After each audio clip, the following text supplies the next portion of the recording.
We have Bhante Pemaratana from Pittsburgh, USA, here for this special Vesak evening's Dhamma sermon. Uh, excuse me. And we have actually especially invited him because he's very popular and he's been to Buddhist Mahavihara many times to Malaysia and he's got a huge following here as well. So let me quickly read Bhante's profile and we'll get straight to his Dhamma talk.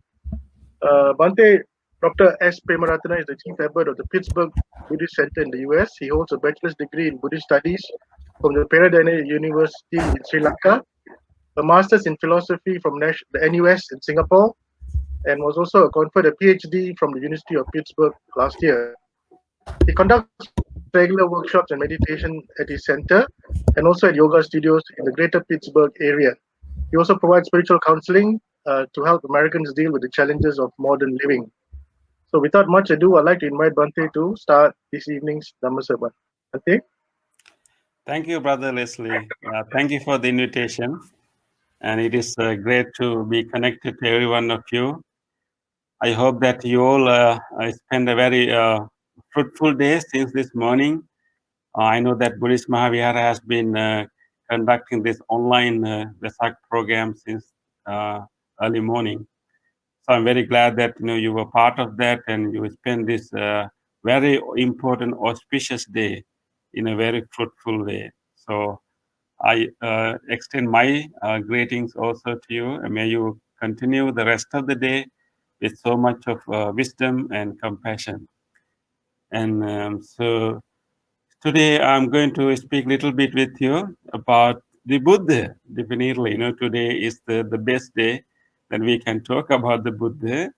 And then hopefully, we will develop more closer understanding of the Buddha. One thing we need to remember is that although we call the Buddha, we use the term Buddha most of the time, and the Buddha is not a name. The Buddha is not the name of the Buddha. Although we use the term Buddha most of the time, it is not the name. Actually, but Buddha is a status. It is the level of mind that Buddha achieved. So we will we will discuss that in the whole meaning of the term Buddha. Although so whenever we use the term Buddha, we are referring to a evolved state of mind and a kind of evolution of mind that that the Buddha of our time has reached and helped many others to reach. So when you think about your own understanding of the Buddha, I think we come to know about the Buddha since we were children. I remember when I was a small child, how I came to know about the Buddha. So I remember seeing beautiful paintings of the Buddha, particularly with the surrounding aura of the Buddha, and I love that paintings with the nice aura of the Buddha, and then of course during Vesak time we see other statues, other paintings of the Buddha, particularly when I saw pandals. I remember how different colors, beautiful lights surrounding the Buddha. So whenever I go to temple and whenever I see Buddha statue when I was a small child, it was always big in size. So I had, that image of the Buddha, which is like extraordinary, big in size and, aura all around the Buddha. And that kind of understanding, Buddha as a very extraordinary being. And then, of course, when I became a monk and when I learned the teachings of the Buddha and when I learned the Pali discourses and other Pali literature, I came to know that the aura around the Buddha is something that will emanate from him when he is in deep meditation, not all the time. When he's in deep meditation, whenever Buddha wanted to use his aura for someone. So So then I realized that what is presented in shrine rooms, in pandals, uh, actually one image of the Buddha, but it is not. Buddha is not always like that. Buddha could emanate that aura when he's in deep meditation, whenever he wants it to use for to teach someone. Then, of course, when I learn more about the Pali discourses, I begin to realize that there's a very human aspect to the Buddha. Buddha is always going for his arms round. He's going for arms round, and so he get take rests, and then he will feel tired, when he walk. And there are instances, in the discourse where Buddha express, his physical fatigue. So when I learn about those things, then I have another image of the Buddha. When I was a child, the extraordinary image of the Buddha, and then when I learn through reading the sutras, and I learn the more human aspects of the Buddha also. So always there's a dual aspect to it. On one hand, he was an extraordinary being, not only in terms of aura, but also in terms of his ability, his achievement, his wisdom, his compassion. But on the other hand, he's also carrying a human body, and he's subject to all the things that is happening to his body. He feel hungry. He feel thirsty. He feel tiredness. So he had to take care of his body. That is why he went for alms round almost every day. So this dual aspect of the Buddha is something that that in the beginning feel like contradictory to images of the Buddha. The extraordinary image of the Buddha and ordinary human aspect of the Buddha. But I think more you learn, we can actually reconcile these two aspects of the Buddha. That's what I really wanted to discuss with you, for us to understand how this human aspect of the Buddha can be reconciled with extraordinary nature of the Buddha. How we can put these two into one person. I think the very term Buddha can help us to understand that. Uh, as I told you earlier, it is not the name of the Buddha. Of course, we know that the name of the Buddha is Gautama or Siddhartha Gautama. That is the name of the Buddha, name of our current Buddha. But most famously, also this Buddha also is known as Shakya Muni Buddha because he's from a Shakya clan. So sage of the Sakya, Sakyan sage. So Sakya Muni. But actually, the term Buddha refers to the state that he achieved. And we need to remember that the term Buddha is actually the meaning is the awakened, and the term Buddha is a past participle of a verb. So this is a very interesting term actually. So because we can form nouns through verbs. So the term Buddha is something like that, so for example, when people depart, when people passed away, we call them, they depart. And so from the verb depart, to depart, we can use a noun, the departed, the departed ones. So in the same way, the term Buddha is in Pali language is a past participle of a verb called bodheti. Bodheti means to realize, to awaken, to come to know. So the term the Buddha means the past participle of that verb. That means can mean like the realized one, the awakened one. So that's the real meaning of the term Buddha. So for us to understand this, then we can actually refer to one important sutra, one important discourse of the Buddha.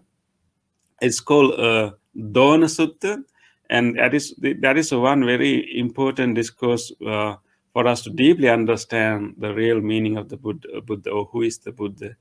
That sutta is found in Anguttara Nikaya, And then, so there's an important discussion between the Buddha and the Brahmin called Dona. And Dona was a Brahmin, a learned person. He's particularly knowledgeable of the physical features. The people can look at physical features and then can predict the personality of that person. So he was kind of developed that kind of science, so to speak. But this Brahmin Don is also quite expert in analyzing footprints. So Buddha once walked on a sandy path. So his footprint was marked on this on along the road. So this Brahmin Don happened to come behind the Buddha and noticed this beautiful, very extraordinary footprints. And when he examined that footprint, the way the Buddha has stepped, and the feature of this footprint, he realized that these footprints do not belong to a normal person. The outline of the foot, of course, Buddha has specific physical marks. And so the outline of the foot, and also the way the Buddha has walked, that the calmness, Buddha is walking on the earth as if Buddha is kissing the earth. Buddha is really with compassionate, with calmness, with patience. He doesn't like run around and walk in hastily. So Buddha was like very mindfully walking. So once he saw the footprint, he realized that this should belong to someone special. So he wanted to find out who is that Buddha. So he just simply follow that footprint, and he wanted to see. We were going to talk to this person. So when he followed this footprint, and then so he found after he walked for some distance, there is somebody sitting under a tree. At the very vision of that figure, the image of this great person sitting on the tree, really impressed him. According to this sutta, it's explained that whenever he saw this image of the Buddha, he saw that how still his body is there, and how peaceful is his appearance, and also how calm his senses, the way he cast his eyes, the very conduct, everything looks so serene, so peaceful, so calm, and that was already astonishing to him. And then, of course, he approached the Buddha and asked series of questions, because this Brahmin thought that this learned person thought that this should not be an ordinary human being. This shouldn't be a human being. This should be someone come from a different world. This kind of being cannot exist in this world. So should be someone who came from a different world. So he asked a series of questions, particularly asking, "Who are you?" So this discussion is a very, very beautiful discussion. In fact, I remember that there's a very important Dhamma talk given by our late chief, most venerable K. Dhammananda Nayaka Mahathera. And he has given a very beautiful sermon on this sutra. And I remember there was a CD in Buddhist Mahavihara with this sermon, together with some singing of the meaning of this sutta, the discussion of Buddha and this Brahmin had with the Buddha. Someone has made into a song, and hopefully you can listen to it one day. I just want to mention about that. And so this Brahmin came and asked from the Buddha. The first question he asked: "Are you a deva? Are you a divine being?" Because that was his first guess. Are you a deva? Of course, the many think that Buddha is a divine being, but Buddha answered that no, I'm not a deva. Then he was a little disappointed, because he thought that because that is the classes of beings that he thought like highest, according to the Brahmanic belief. Then he came to the next category of beings. He asked, in that case, are you a Gandharva? Gandharva is more like a semi-divine being in Hindu mythology. In particular, they are good in arts. So and the second question was, are you a Gandharva or semi-divine being? The answer was, no, I'm not Gandharva either. Then he thought that in that case, the Buddha should be a demon in disguise. Again, not human. So he asked the third question, are you a demon in that case? Obviously, the Buddha's answer was no. Then he went through all these categories of beings that he was aware of. And then he asked the last question. In that case, he thought that, okay, in that case, he should be a human being. And the question was, are you a human being in that case? You should be a human being in that case. Well, what do you think the answer was from the Buddha? It is interesting. Even to that question, that are you a human being? In that case, Buddha answered negative. Buddha said, no, I'm not an ordinary human being. Then Buddha went to explain that if I am a divine being, all divine beings are attached to their realm because of certain defilements they have. So different beings are born into different realms based on their attachment to different things. So Buddha said that any mental qualities, any mental conditionings that made someone a divine being, those mental conditionings are not present in me. And any mental conditionings that made someone Gandharva are not present in me. Any mental conditionings that made someone a demon is not present in me. And similarly, any mental condition that made someone a human being are not present in me. So therefore, you cannot really call me in either terms. But the Buddha is saying that you cannot really classify me into any available classes of beings. This is a very interesting point. What you call the Buddha is not someone that we can categorize into existing classes of beings. Because all these classes of beings has their own unique, their own distinctive characteristic, distinctive mental conditionings that made them who they are in these different realms.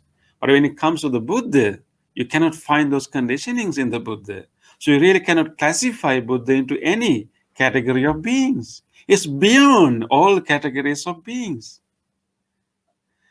So Buddha told this Brahmin that you cannot classify me to any category of beings. Therefore, Brahmin, you can call me the Buddha. So Buddha gave this term, the Buddha, to refer to him, to indicate that he has transcended all categories of beings. His mind has transcended all the ordinary conditionings that all other beings are having. So Buddha is beyond the world. That's what is meant by the term Buddha. That his mind doesn't belong to this world. It's not worldly. It has transcended, all these conditionings that we usually have, all these defilements, all these limitations that we all have. Then Buddha gave a very beautiful simile. That is the simile of the lotus. Buddha told the Brahmin Dona that, Dona, of course, I am in human form. so if you really want to call me, you can call me extraordinary human beings because I'm in human form. But remember, just like a lotus is rooted in the mud and then fed by the water, but lotus can rise above the mud and the water and become unspoiled, undefiled by the mud and water, and they shine above the water. So Buddha explained himself as a lotus. Buddha was born as a human being, definitely to human parents, and he had a human body. He went through what the human body is going through, but through his development of meditation, development of wisdom and compassion, just like a lotus flower can rise above the water, the Buddha rises above all classes of beings. So it's beyond the world. But just like a lotus root is lotus flower is still rooted in the mud and then being fed by the water. So Buddha is living in the world, yeah, using this body, but uh, his mind is like a lotus. So that's a very beautiful simile. So Buddha himself used that term, lotus. You can see in many Buddhist arts, iconographies, you can feel the symbolism of the lotus. In many cases, you see Buddha sitting on the lotus. That is to show that actually the status of the Buddha is just like the lotus. And Buddha lived in the world, in the human body, but actually he has transcended all forms of possible conditionings and limitations and defilements. And so this is very important simile for us to remember. And that shows us what it means to be enlightened, and what it means to be awakened, what it means to be the Buddha. And here we need to understand that actually Buddha transcended um, the defilements that usually all beings have, but in order to transcend those defilements, he penetrated to the true nature of reality. So there's a combination between wisdom and compassion. Penetrate to insight, and then destruction of all defilements, and then result will be the bit is the compassionate expression of that purity of the mind.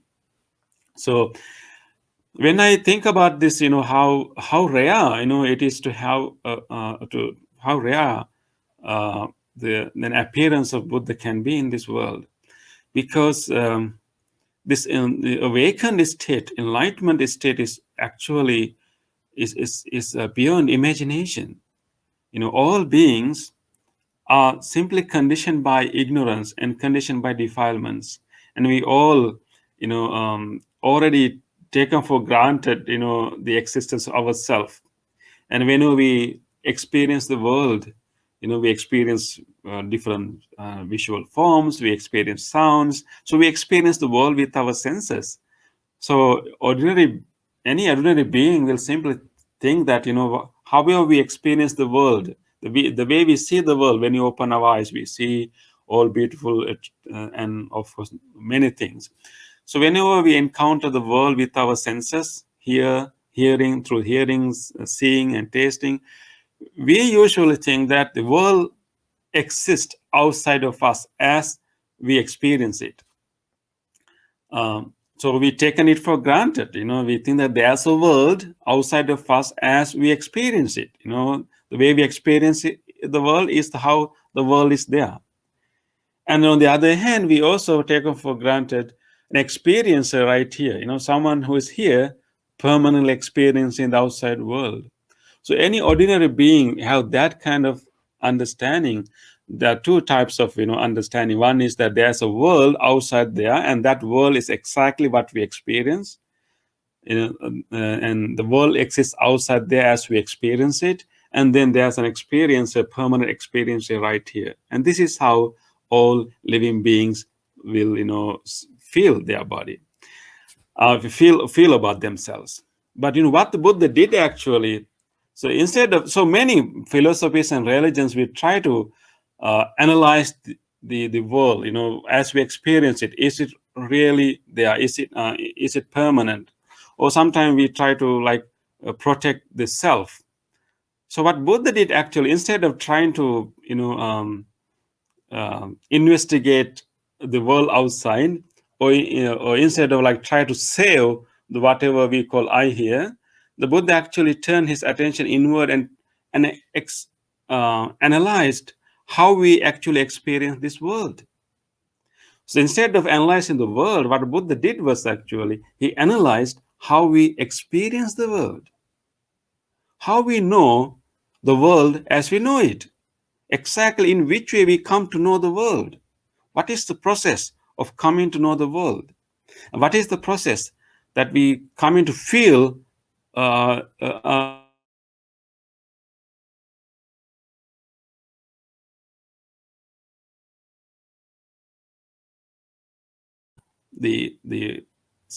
try to simply taking things for granted What Buddha did was actually examine the very process of experience.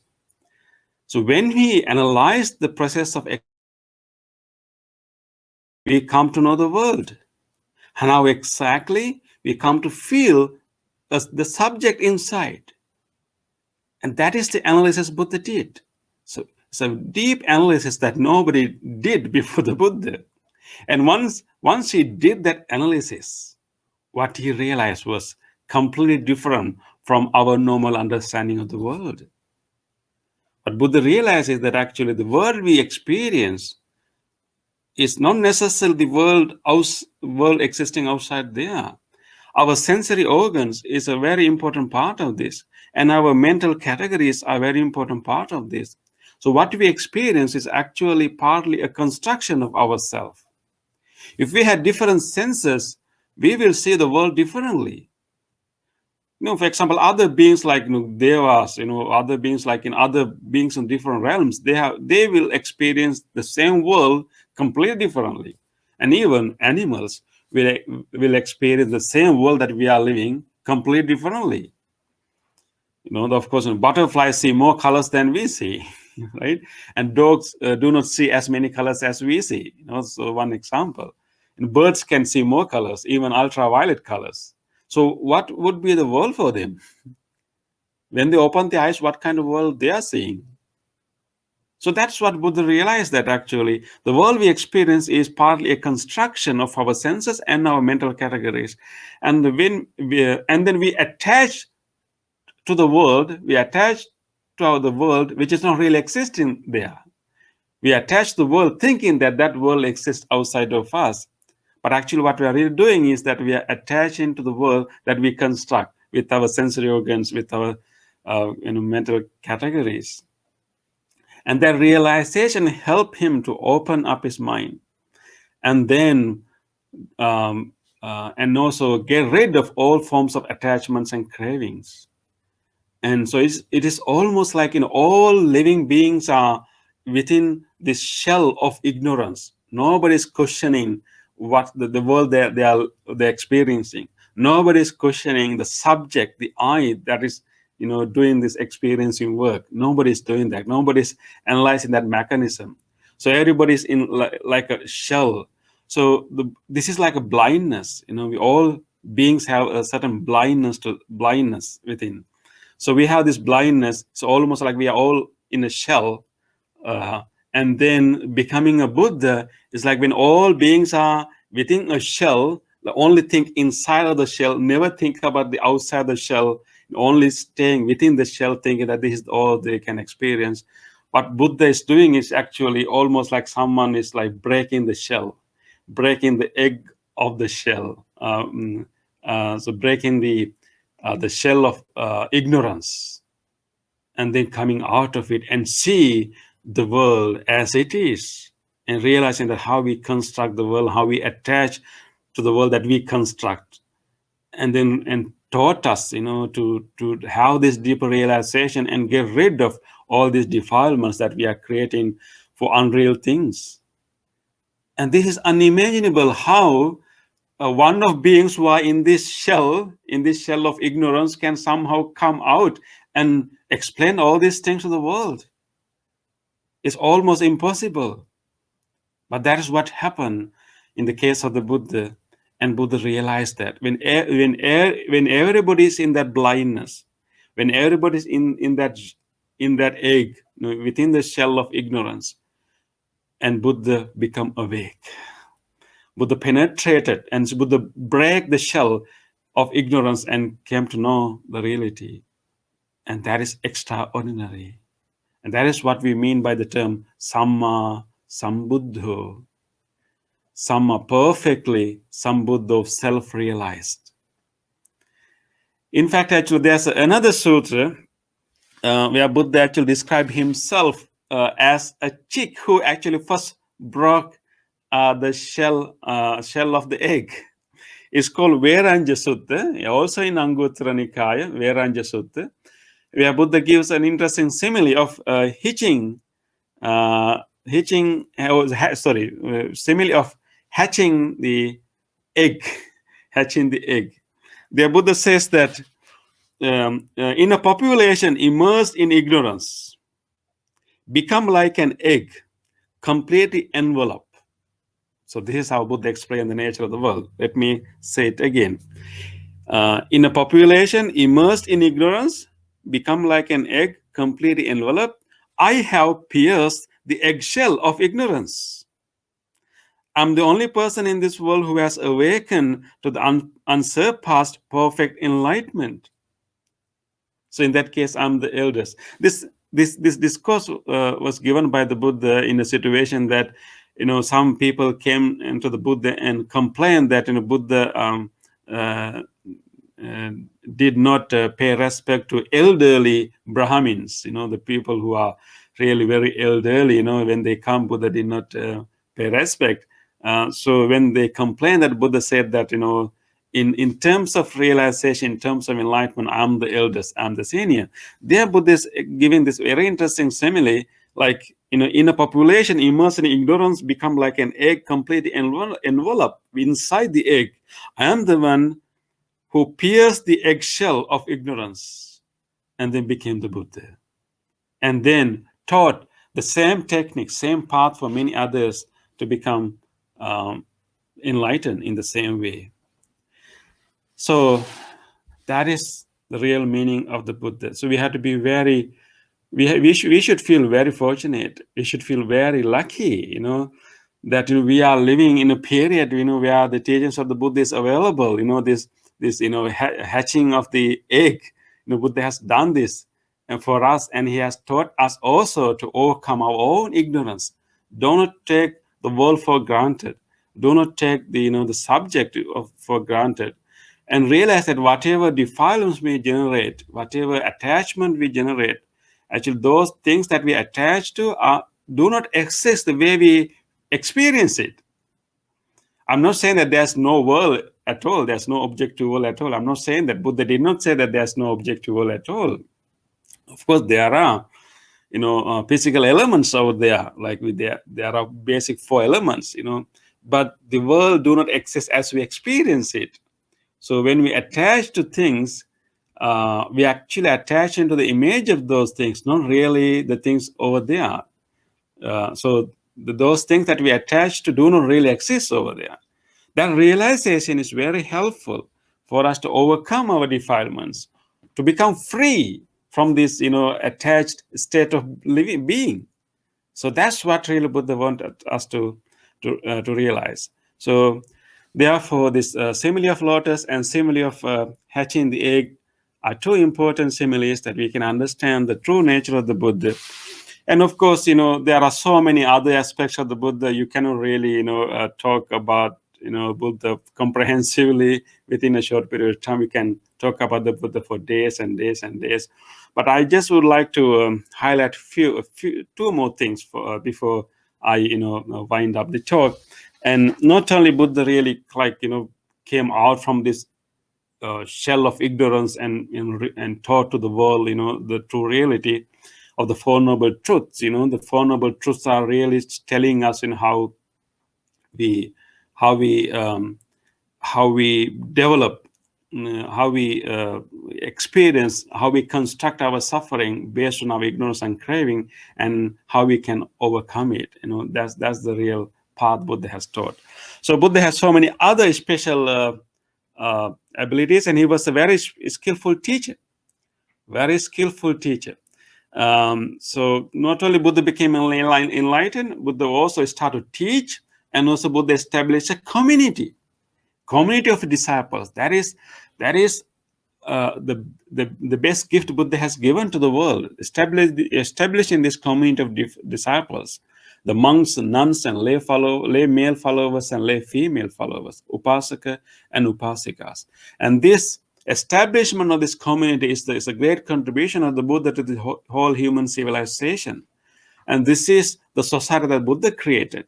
And that establishment was done with this skillful knowledge. And of course, one thing I would like to pay your attention that during the time of the Buddha, So Buddha has had a good friend. There are many good friends, but one good friend was the king of the country called Kosala. And this king, his name was Pasenadi. He used to visit the Buddha quite often. And one time when he visited the Buddha, he was amazed by the Buddha's leadership and his ability to like convince people, ability to teach people. And one day he came to the Buddha and he gave like 8 reasons that he was amazed of the Buddha. The 8 extraordinary qualities of the Buddha as a teacher. But I just explained one for you. And there, Buddha, the king Pasenadi, he's a very powerful king. He said that whenever he sit in a council in his court to listen to judge a case, and when he's sitting with all the council members of his uh, court in this palace, and he always asks people to like be silent. Simply first listen to me, be silent. And but he said that no matter how I instruct them to give me chance to speak, give me, let me handle the case. So when I'm sitting in the council, somehow those, the council members break their silence and they interrupt me and they interrupt my speech and they don't wait until the end of my speech. No matter how much I instruct them, no matter how much I try to punish them, it's difficult for me to manage my council members. They don't stay until the end of my speech. They interrupt me. But when I come to you, this king is saying to the Buddha, when I come to see you, Venerable Sir, when I see that you are giving a sermon to the monks, nuns, and lay followers, and when you are teaching a Dhamma to an assembly, several hundreds of followers, then there is not even a sound of a disciple of the of a coughing or cleaning his throat. I haven't heard when you are giving a teaching that nobody in the audience will even clear their throat or even cough. There's such kind of obedience towards you. They really follow your advice and they are really respectful to you, and that is amazing, Venerable Sir. This is what the king said to the Buddha. So you can understand how influential was the Buddha, and how Buddha actually tamed his, disciplined his community, how he trained his community. And one other thing I would like to share with you, Buddha was someone who really appreciated the silence. That's one important quality we have to remember. And this also found in a very interesting another sutra called Sakuludaya Sutra. And in this sutra, in the Middle Lane Discourses, there's an incident actually when Buddha went out for his arms round with his bowl, but realized that it's too early to go out. People haven't cooked their meal yet. So Buddha decided to go to see another another monastery, of other, ascetics. There were so many groups of ascetics, so many groups of religious teachers at the time of the Buddha. So Buddha was very friendly with all of them. So Buddha decided to go and visit another monastery of different practices, different beliefs. So when Buddha was going to that monastery, the ascetics, the hermits, people, the practitioners in this monastery saw Buddha coming from a distance. The leader, who was with the other ascetics, suddenly told the assembly, "Sirs, please be quiet. Please be quiet. Make no noise. Here comes the recluse Gautama," which means the Buddha. "Here comes the recluse Gautama. This Venerable Gautama is someone who likes the silence, someone who likes quiet. He commends quiet. He praises quiet. Perhaps if he finds our assembly as a quiet place, he will think to join us. He will come. He will think of coming to come and talk to us. So if you really want the Buddha to come and talk to you, be silent, because the Buddha is someone who appreciates silence. Buddha is someone who comes in silence and who likes silence. So everybody, and listening to their leader, the whole assembly, all the ascetics, became silent. And of course, Buddha came and there was an interesting discussion happened there. But what is important for us is to understand one important quality of the Buddha. Then he appreciates silence. And this is very important for us to understand as Buddhists, as followers of the Buddhists. We also try to like enjoy the quiet moments. We also try to enjoy the silence.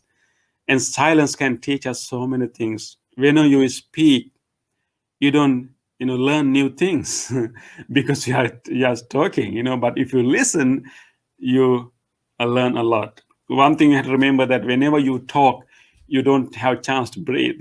Right now, I'm talking, so therefore I don't breathe enough because I had to talk a lot. So if you are talking a lot, you don't have a chance to breathe a lot. And of course, if you are talking a lot, you also don't have a chance to learn a lot. Of course, it's important to express.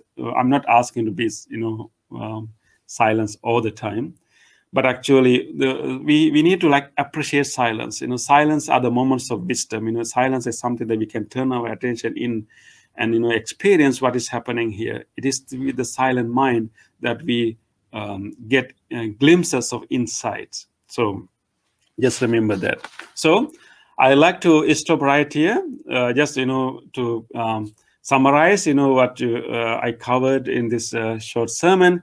The term the Buddha is a state that Buddha achieved, not his name. That means the awakened one, the someone who has realized, awakened, and penetrated to the reality of the world, reality of the life. And the lotus flower is the best example to understand the Buddha, the dual quality of the Buddha, the extraordinary, transcendent nature of the Buddha, but is still functioning as an ordinary human being, just like the lotus. But of course, the main quality is a transcendent quality.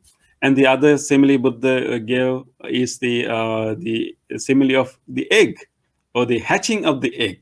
All living beings are within the shell of the ignorance, not questioning anything, but Buddha was someone who break the shell of the egg and then penetrate to the reality and then taught us to do the same.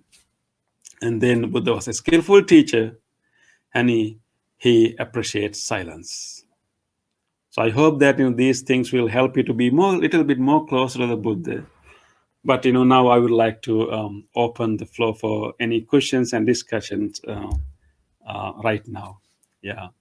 So please feel free to present your questions. You can either type your questions on this screen, and I hope that Brother Leslie or someone can forward those questions to me.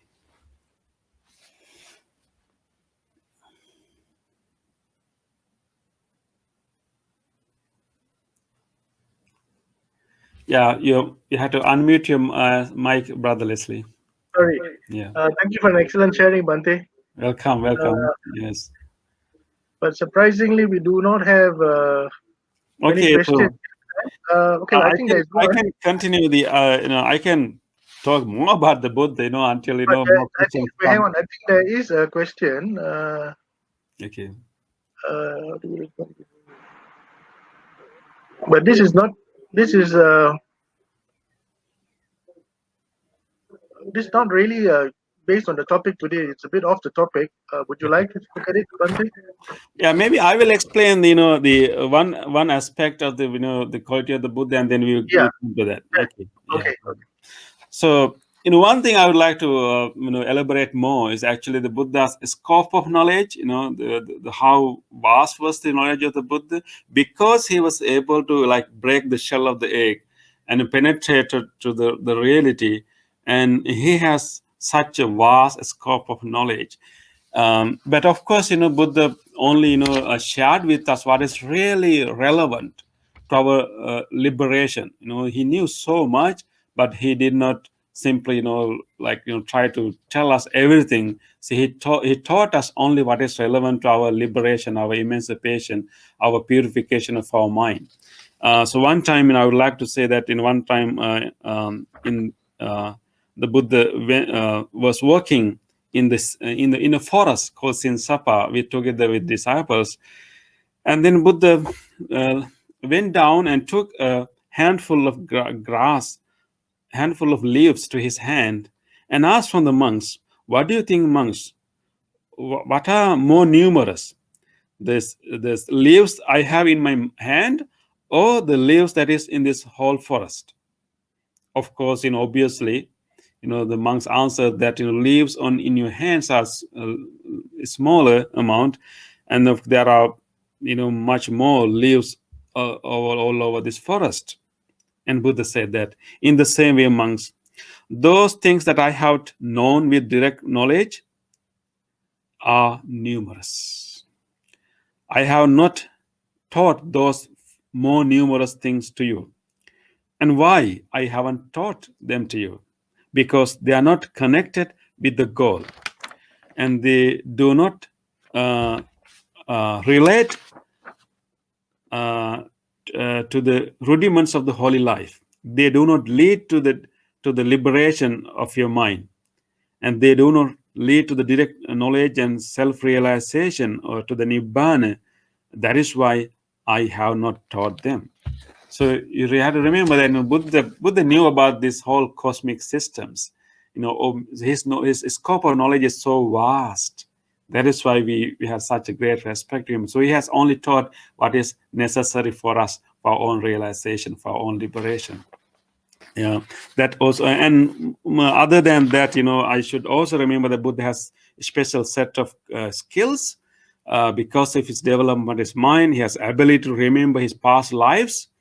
That is why he tells Jataka stories. Of course, the old Jataka stories are not real, the stories that Buddha has told, but there are few Jataka stories that Buddha has really told. And of course, later, we want more stories, and we collected more stories. But Buddha has ability to remember his past lives, and he has ability to read others' mind. He was able to listen to the pre-vocal vibrations of others. So he has tuned his mind to that level, so he was able to read the other's mind.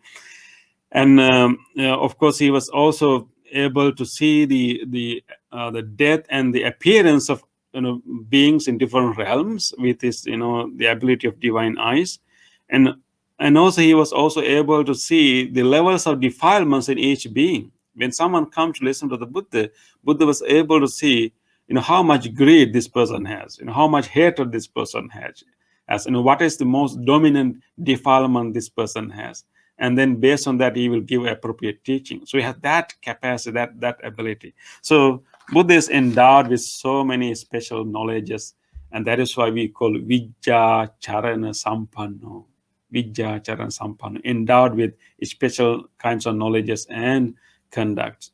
So how deep appreciation of the Buddha, how a deep veneration of the Buddha, and we are so lucky to be born in this kind of period, and not only being born in this kind of period, but also being able to have access, be like be able to be Buddhist, or be Buddhist, and be like willing to listen to the Buddha. This is so rare, impossible, almost impossible for a Buddha to appear in the world. But for our good merit, Buddha appeared, and he has given his teachings, and it is possible that for us also to follow the teachings of the Buddha and develop deep understanding and go beyond the general blindness that everybody is having. Don't be deluded, with the world. Don't be deluded with whatever we're experiencing, and be very mindful, be very observant what is happening, and then help our mind to be free from unnecessary defilements. That defilements bring so much suffering into our life. So we have the path to overcome our sufferings. We have the path to overcome our ignorance and craving. So be happy about that and keep venerating the Buddha. Yes. Now we can go to the question, brother. And there are two other questions. Here's the latest question. Can you see it on your screen, Bhante? Yeah, I Are you can able to see. Yeah. Is it not our ignorance of not seeing things as they rule? Yeah, we attach to the view. We distinguish and identify the Buddha as we have been brought up to believe. Okay. So I think the question is that whether our understanding of the Buddha is also another kind of view, right? So I think we have to start with views somehow. We cannot simply directly see anything first. So our first understanding will be a view, and then of course we have to investigate the view. When we investigate the view, and we will penetrate, we will go beyond the view, and we will understand the reality behind it. But we have to start with view. In the case same with the understanding of the Buddha. When you are a child, you are not mature enough to understand the real meaning of the Buddha. I mean, as a child, we are still growing. Try to make sense of the world. And so when you are a child, Buddha was. I mean, your elders will introduce the Buddha to you in one way, definitely. That's important. But we should not stop there. I think when you are a child, people will introduce the Buddha to you in whatever the way, and you somehow create a connection with the Buddha in that childhood. But when you're grown up, don't stay there. The elders have done their duty. Now it is up to you to investigate it and get more closer to the Buddha. So it's true that yes, we form images and views about the world, but that is where we start, and we just have to move beyond that.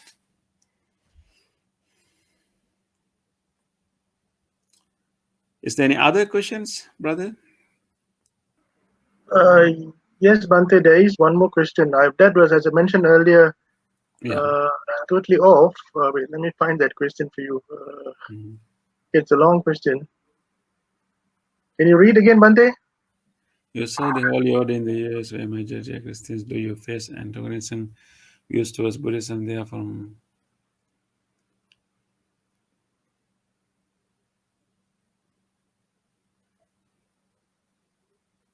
Okay, I think briefly I'll say that of course I teach in here in Pittsburgh in Pennsylvania in the US. The question is that whether we have experienced any antagonism. My answer is not really. I think of course it depends on the area also, but I think in most parts of the US, if you don't really bother people, if you don't go and disturb the privacy of the people, you're okay. As Buddhist monks, we don't really go out and distribute leaflets, try to convert people. We don't do it. We simply offer our teachings. We simply make our center available, and on anybody who wants to learn the teaching, they come to us. We don't really go to anybody's place, but they come to us. So our way of teaching is very friendly and not aggressive, and we just simply follow the Buddha's method, and so far it has been so good. I think there are educated group of people who are actually willing to learn the teachings of the Buddha, willing to put the teachings into practice. And of course, we are also serving not only the typical American community, but we are also serving Asian community. The migrants from Sri Lanka, Thailand, and in Nepal and other countries. So, but I think in the U.S. Now, particularly with regard to Buddhism, there's a positive image of Buddhism now because of the many studies and researches people are doing with Buddhist meditation, and people have come to know that Buddhism is not a really kind of religion kind of thing. You don't have to it's not something that will replace the religions in this country, but Buddhism is more like a method of living and a way of life, and something that you can practice even though you don't give up your religion. And particularly with meditation and research is done on meditation, there's a positive image of Buddhism.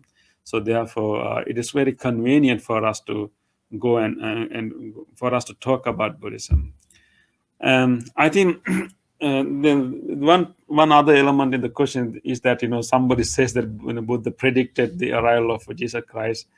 There's no such thing actually. Buddha did not predict the future. I mean, of course, there are certain things that Buddha predicted, but we need to understand that future is still in the making. If you deeply understand the dependent origination, the Buddhist principle of causality, and whatever we experience right now is the result of what happened before this moment. and what's going to happen next is based on what is happening right now. So there's no like fixed future. Someone has already written down, and that is how everything's will going to unfold. If that is the case, what is the point of our effort? Our decisions, our behavior. Our behavior really matters. Our decision really matter. How we decide our decisions today, our behavior today will decide what is going to happen next. So there's no such fixed future. So therefore, Buddha did not predict future in that strict sense. But we can predict things based on present conditions. So there's no any place where Buddha predict the arrival of Jesus Christ or anything like that. And that is false. That is wrong. And Buddha was very practical, and he really focused on the present time, and whatever our behavior decide what's going to happen next. The future is not fixed; it is open. And our future of our own life is also not fixed. It's open. It's still in the making. That is why we have to pay more attention. That is why we have to be responsible for our life. Yeah. Bhante, there's one last question. I think it's a question that we'll have to summarize, and this is what the summary is. Okay. The summary, who is the Buddha? Maybe summary will be the lotus. The lotus would be a good summary. Yeah. So Buddha is definitely an extraordinary being. You cannot really even call him a human being. We know that, his mind has transcended all the tendencies of all other beings. So Buddha was extraordinary, definitely, and he's the guide, he's the teacher, he's the refuge for all sentient beings, not only human beings, even to divine beings, other beings of other realms. So Buddha is a great refuge for all sentient beings. He's the only one who penetrated uh, uh, through the egg of ignorance and told us what is really out there, and mainly he taught us how we can also become awakened and overcome our blindness to the reality, and then be free from defilements. So, in simple terms, Buddha is like a lotus, and he lived in human body, but he has transcended all classes of beings. So, only way you can call him is the Buddha, the awakened one. But he is a refuge for all sentient beings. Okay, Bhante, I think we've come to the end of today's Dhamma sharing. Yes. Thank you very much for taking time off your busy schedule. I know you're extremely busy back in the States from morning to night. Yeah. And before we end, I'd just like to remind our listeners, those who are tuned into our Facebook page, tomorrow night at 8:30, we have Dr. Nipunika Dilani, who's going to give us Dhamma sharing. It's called Ethics for a Family Life, a Woman's View.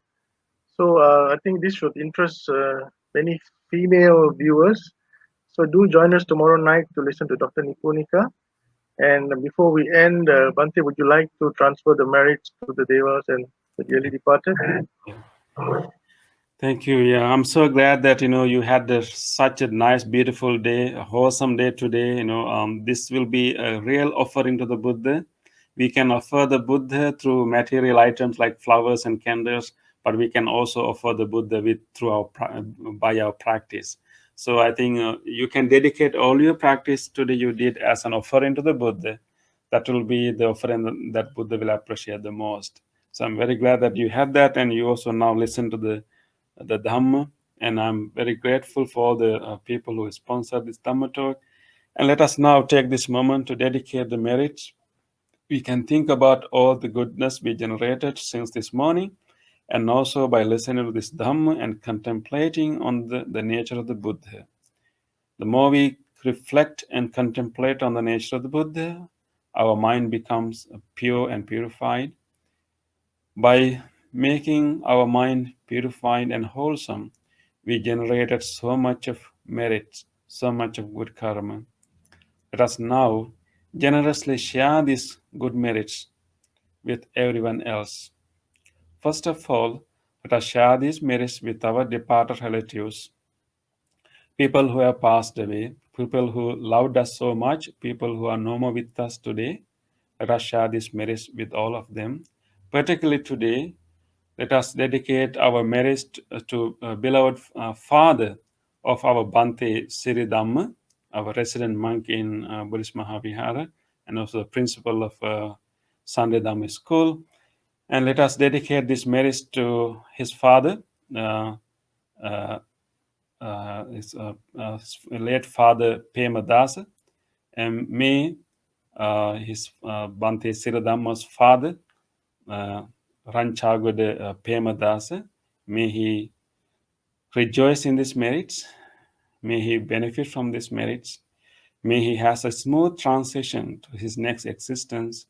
May he able to achieve a higher form of rebirth in order to achieve enlightenment sooner.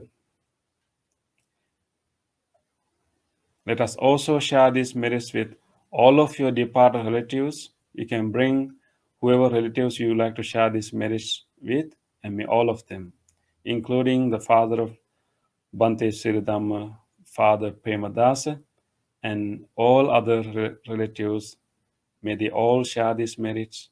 May they all benefit from this marriage. May they be well, happy, and peaceful. Let us recite together.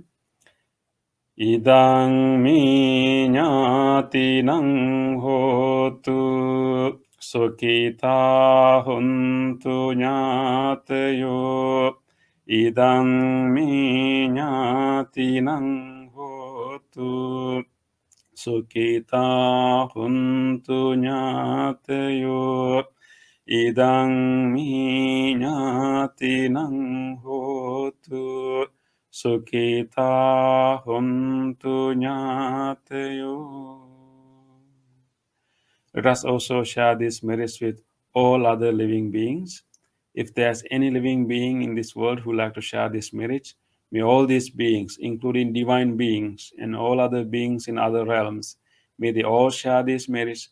May they all benefit from this marriage. May they all be well, happy, and peaceful.